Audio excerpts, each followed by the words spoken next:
যে কাউকে আপনার গোলাম তৈরি করুন। ডার্ক সাইকোলজির বিস্ময়কর কৌশল। আপনি কি কখনো ভেবেছেন মানুষ কেন কিছু কিছু মানুষের প্রতি অতিরিক্ত নির্ভরশীল হয়ে পড়ে? আজ আমরা আলোচনা করব ডার্ক সাইকোলজি বা অন্ধকার মানসিক কৌশল সম্পর্কে, যা কিছু মানুষ অন্যদের নিয়ন্ত্রণ করতে ব্যবহার করে। এটি একটি সতর্কতামূলক তথ্য এবং এটি বুঝতে পারা আমাদের জন্য অত্যন্ত গুরুত্বপূর্ণ। ডার্ক সাইকোলজি হলো এমন কিছু কৌশলের সমন্বয় যা মানুষকে প্রভাবিত করে তাদের চিন্তা, অনুভূতি, এমনকি আচরণকেও নিয়ন্ত্রণ করার জন্য। এই কৌশলগুলির মধ্যে রয়েছে নাম্বার 1, গ্যাসলাইটিং। কাউকে ক্রমাগত এমনভাবে মানসিক চাপে ফেলা যাতে সে নিজের বিচার বুদ্ধি নিয়ে সন্দেহ করে। নাম্বার 2, কাউকে এমনভাবে প্রশংসা করা যাতে তারা আপনার প্রতি নির্ভরশীল হয়ে পড়ে। নাম্বার 3, ভয়ের ব্যবহার। নির্দিষ্ট কিছু বিষয় নিয়ে মানুষকে ভয় দেখিয়ে কোনো কাজে বাধ্য করা।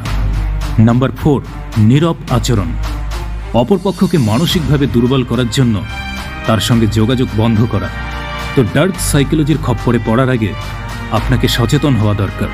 কারো কথায় কি আপনার বারবার সন্দেহ হচ্ছে? কেউ কি আপনাকে প্রশংসার ফাঁদে ফেলতে চাইছে? বারবার কি আপনার আত্মবিশ্বাসকে ধ্বংস করার চেষ্টা চালাচ্ছে কেউ? যদি এমনটা হয়ে থাকে, নিজেকে সবসময় প্রশ্ন করুন, এই ব্যক্তি কি সত্যি আমার মঙ্গল চায় নাকি আমার দুর্বলতাকে কাজে লাগাচ্ছে? নিজেকে মানসিকভাবে শক্তিশালী করতে প্রতিদিন নিজের প্রতি আত্মবিশ্বাস উন্নত করুন। এই ধরনের ভিডিও আরও পেতে সাবস্ক্রাইব করুন আমাদের চ্যানেল এবং আমাদের সাথেই থাকুন।